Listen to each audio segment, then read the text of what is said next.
out here off that left side.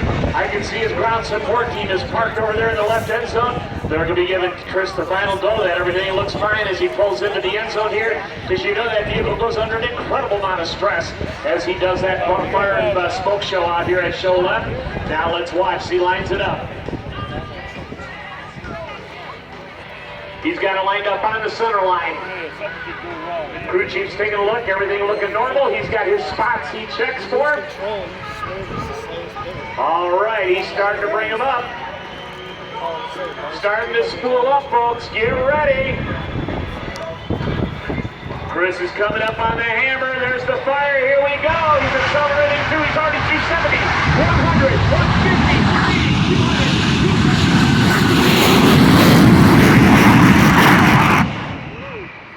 We clock in there at 351